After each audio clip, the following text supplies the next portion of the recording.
Welcome to this week's edition of the Balo Report. I'm Jane Balo, and our guest, I'm going to reintroduce Senator David Senjem, who's been a frequent guest on this program. And David, I'm going to let you introduce the project you're going to talk about, but more importantly, introduce Dr. Sabina Engel and Dr. Harry Lehman. Yes. Well, Jane, thank you so much for having us today. It's really a pleasure to be here and to talk today about something that's frankly critically important to our state, our country, and will certainly be to our community as we go forward. And that's the whole subject of energy and energy transformation and how we do energy going forward. Because we're at the point in our energy cycle, if you will. I just saw a slide 2 days ago where 70% of the energy generating utilities in Minnesota by the year 2040 are going to be obsolete and no longer going to be used. And so what do we do? Where do we get all that new electrical capacity? And do we do it the same old way, or do we look different directions? And so that's one of the big challenges for all of us, and particularly those of us in state government, to think about. And so going forward, that will certainly be a Minnesota issue, along with, of course, a lot of others. But so along the way, I've had the opportunity to be involved in something called the German Energy Policy Exchange. And that is out of the University of Minnesota, sponsored by the German government. And the director of that sits to my right, and I'd like to introduce her. She's Dr. Sabina Engel. And Sabina, she is part of the Institute of Environment at the University of Minnesota, and she is the program director for the International Energy Policy and Cooperation section of that institute. And then to my right is Dr. Harry Lehman. Harry's an individual that I met in Germany perhaps 5 or 6 years ago, and is a frequent attendee and presenters at our policy exchange programs as we've had them in Germany. And frankly, he's been to the U.S. I think a couple of times. And Harry, I may be overstating this. I don't think so. I think I kind of describe Harry, if you're going to put 5 people on the world stage to talk about energy and energy transformation and where we're going, I think Harry would probably be on that stage. And Harry, by title, is the Director of Environmental Planning and Sustainability Strategies for the Republic of Germany. It's a big deal, and he's an important person. So with those introductions, we're just going to talk about energy today and where it's going. Now, is this a unique project to Minnesota and Germany, or is it other states and Germany? We have also programs with other countries, but inside of the United States, it is unique with Minnesota. We have also cooperation with Japan, we have with Canada cooperation, but inside of United States, Minnesota is the state we are collaborating. Okay. Dr. Engel, you have responsibility for several coalition projects on energy and climate and weather through the university, right? I do have responsibility for these exchanges with Germany, for Minnesota with Germany. So as Senator Senjem mentioned, about 6 years ago, we started an energy policy exchange between Minnesota and Germany. Senator Senjem has been on a number of delegations. I don't think I reveal any secrets when I say that when he first went, he went as a skeptic. Let's see what the Germans are doing. The Germans had just started on what is called the energy transition, and it's essentially a global transformation of the economic system that supports a highly industrialized society from fossil fuels to renewable energy. And the objective is Germany, with its energy transition, established a long-term objective. By 2050, 85% of the electricity that powers Germany's economy, a growing economy, will be provided by renewable sources. So no more coal, no more fossil fuels. How are we going to do this? The challenge is, when you look at the system currently, we're not there yet. Right now, Germany is at 34% of renewables in the electricity sector. So we've done this policy exchange for 6 years, and in about year number 4, the delegations from Minnesota said, what you're showing us is very interesting. We wonder, does this have a place in Minnesota? Can we see something like that happening in Minnesota?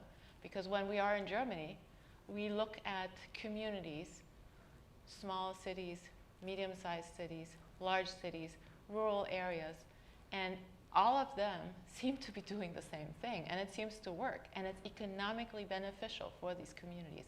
So let's see if we can do something like that in Minnesota. And that led to the second exchange, and it's called Climate Smart Municipalities. Okay, This is where Minnesota and Rochester in particular are involved. Okay, I'm going to bring our audience in and up to date on this topic so they can see the relevance to what's happening outside.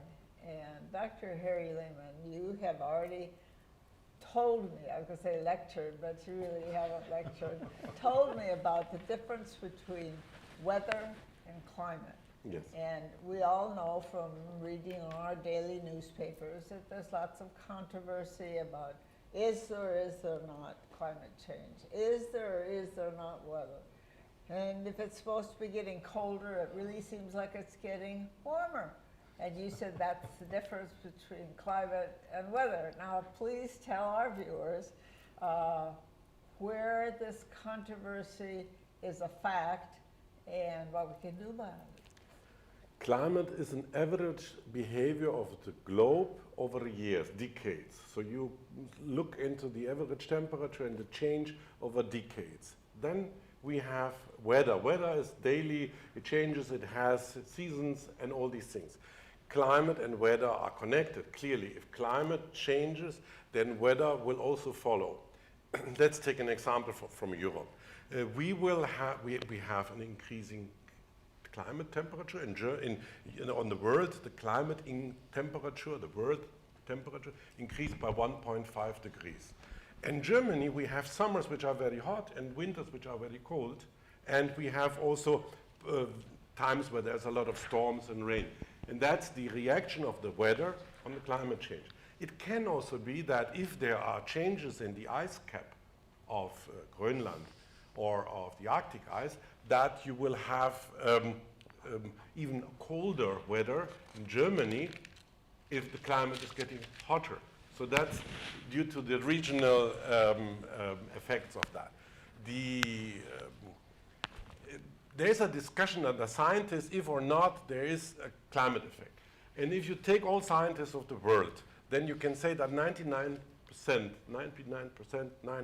of all scientists dealing with that say that there is a climate effect. And so that's, if you look a little bit precautionary in the future, then you will have to deal with solving the climate problem.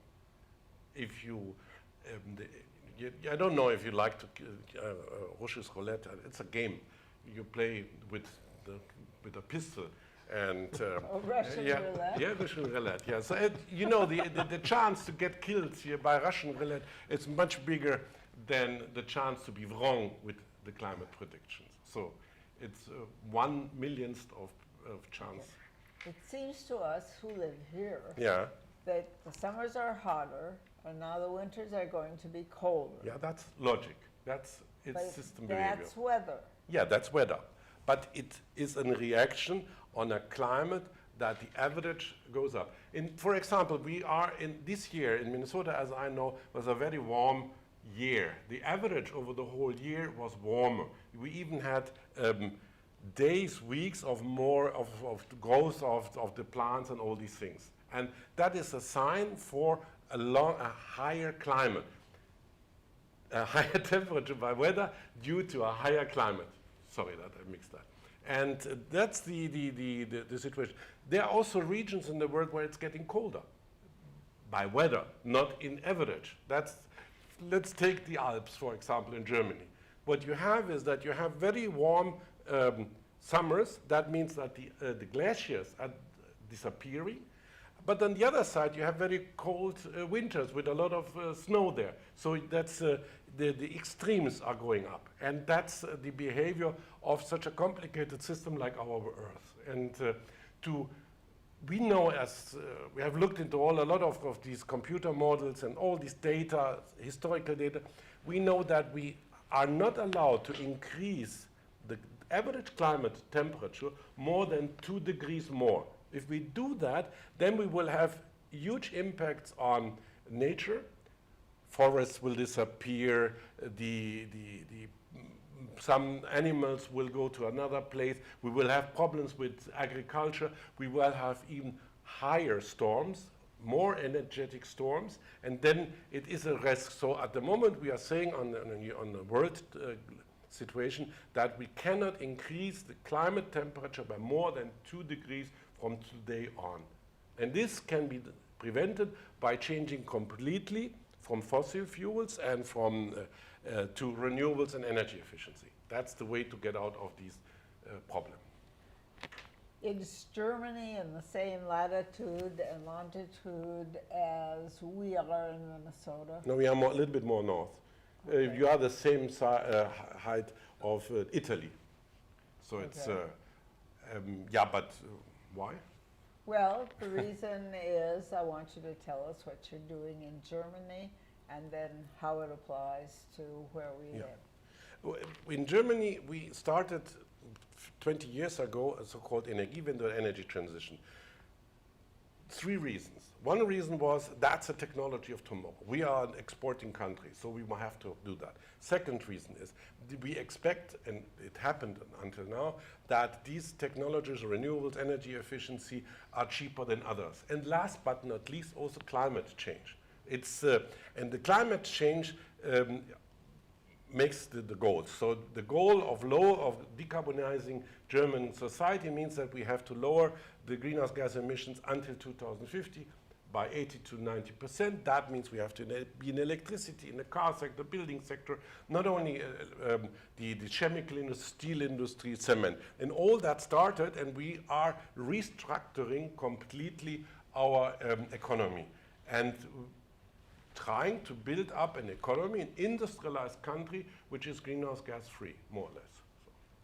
Chancellor Merkel, you said, Yes. is a physicist. Yes. And is she committed to the concept of the changing climate? Yes, she was the head or the chairwoman of the 1992 climate conference in Bonn. And since then, she is committed to this problem, and she's even open to discuss with all these coal guys and the miners and, you know, the people who are always against everything, and she is committed to that. Also, the Ministry of Economy is committed to that, the Ministry of Environment clearly, and others also.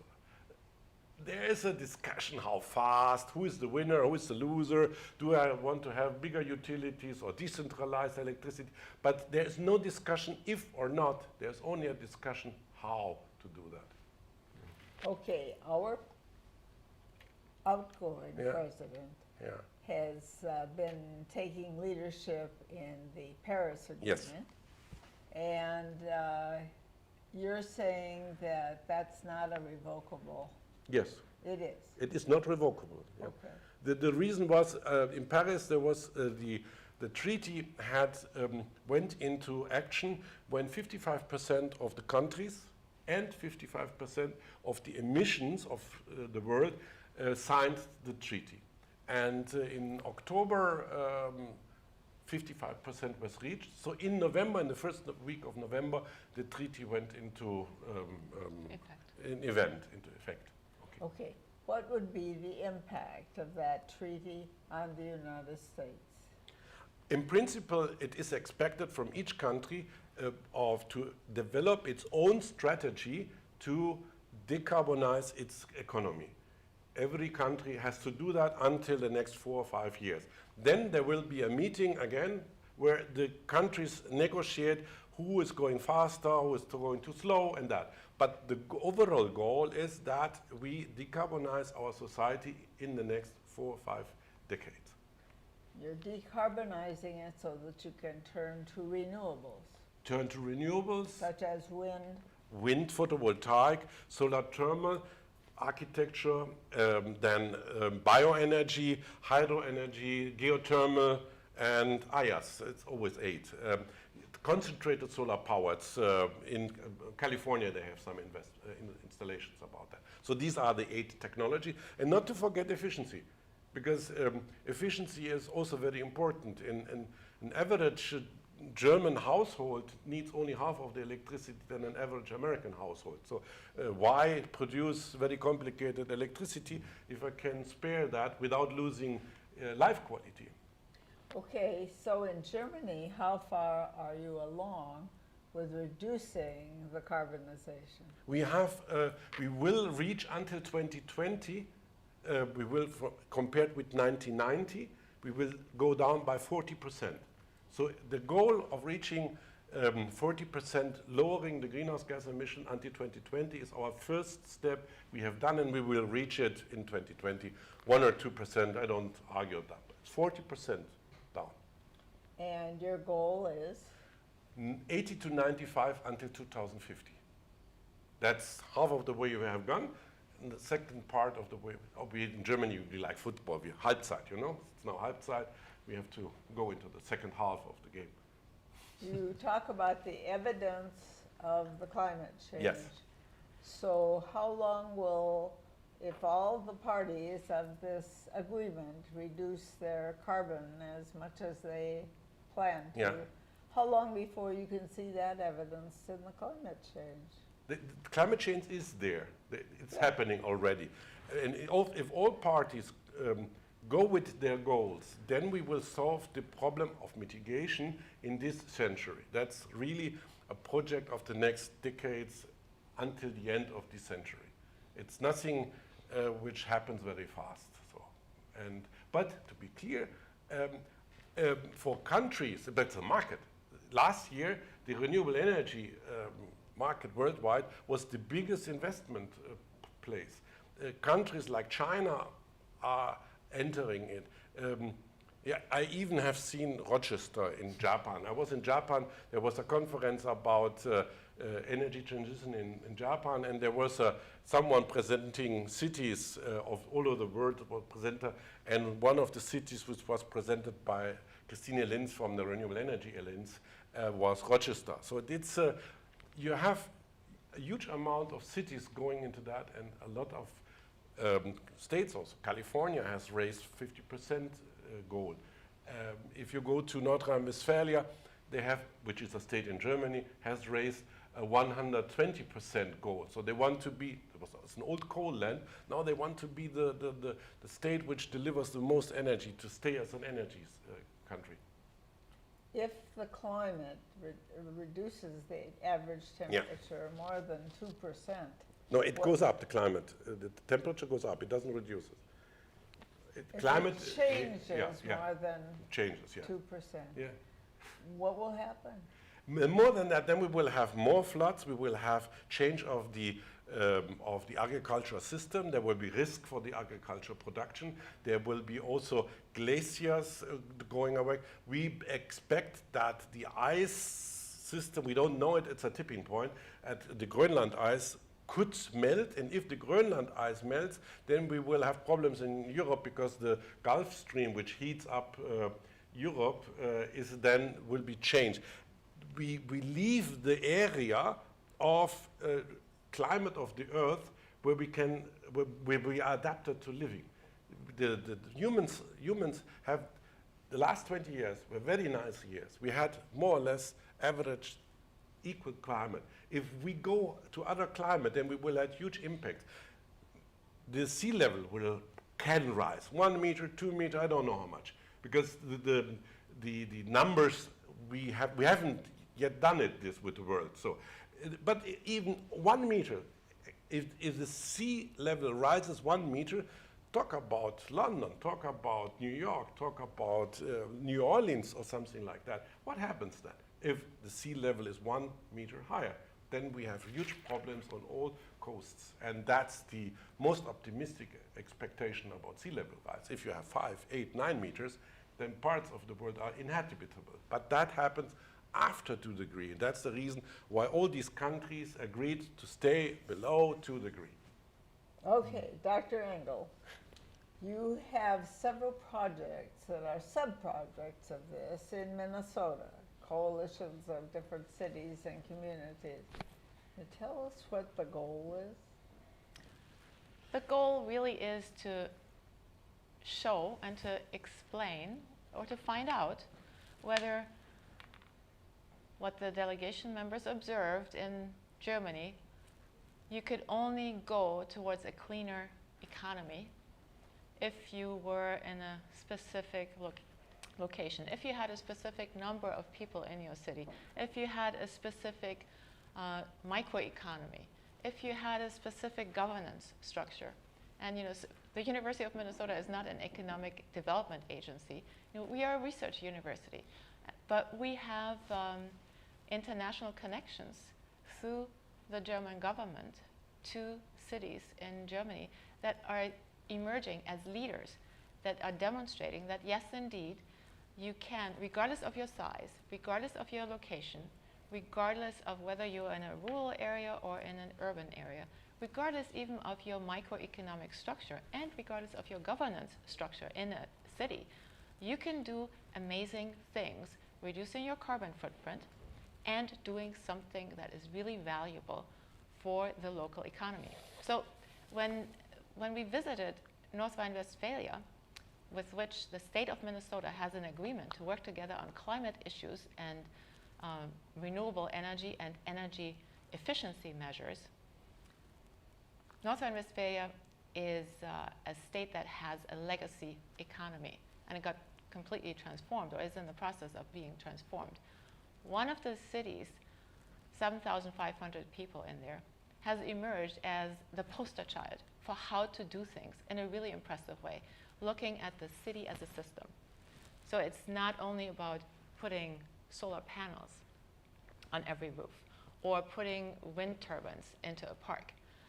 It's also about increasing energy efficiency by building better houses, thinking about transport. Do we all need cars? Can we do a lot of transportation through other means? What about health effects? Can we do more bicycling? Will that be better for us? So it's a systems approach. And this small community of Saarbeck has shown that you can do it. It's partnered with the city of Morris now. And the city of Rochester is partnered with another city that is European-wide acknowledged as a leader for climate-smart strategy, and that's Münster. So there are great opportunities there, and we want to show that if we can be in the leading cohort in the United States with a group of cities, this contributes to Minnesota's stature. It's good for the economy, and as Dr. Lehmann mentioned, the Paris Climate Agreement was also fostered by lots of companies.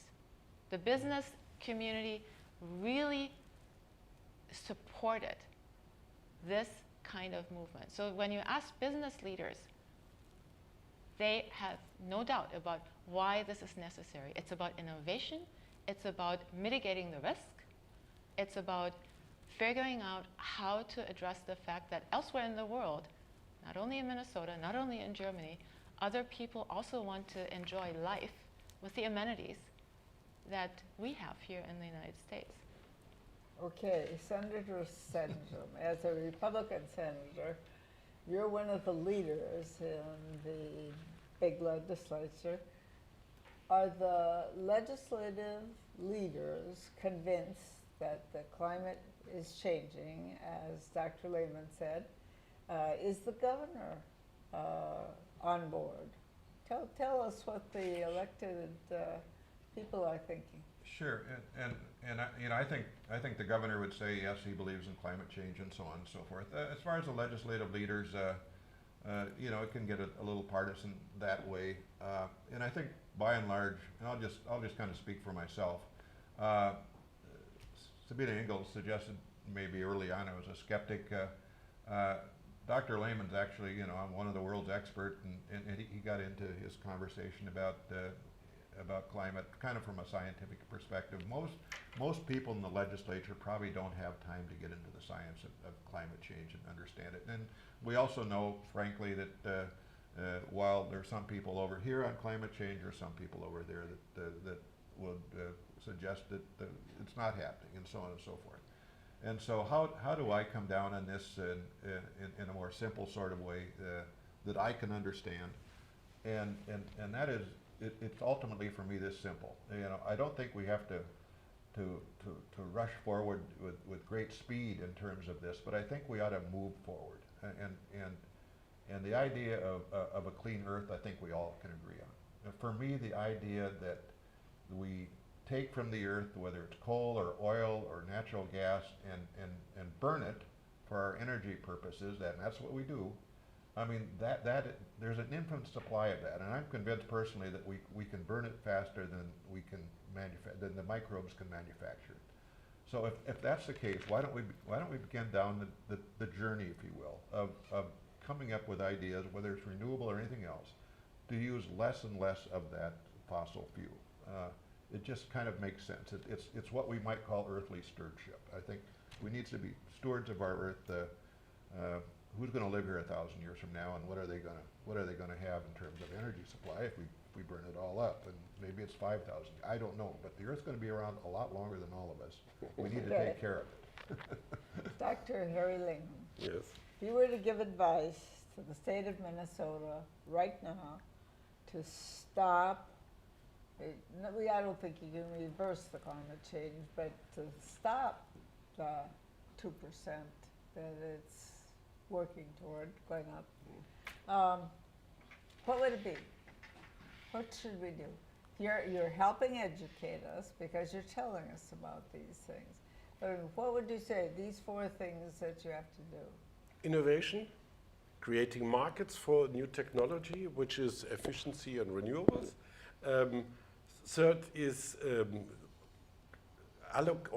getting the cities moved, because in the cities you can do the change faster than if you do it top down or whatever. So the cities are the actors of the future, because if they go into a better life, then they also have a better situation in the cities, what makes the cities more attractive. And the fourth thing is that the industry, the economy, all the people producing things in Minnesota should be also part of the game, and be patient.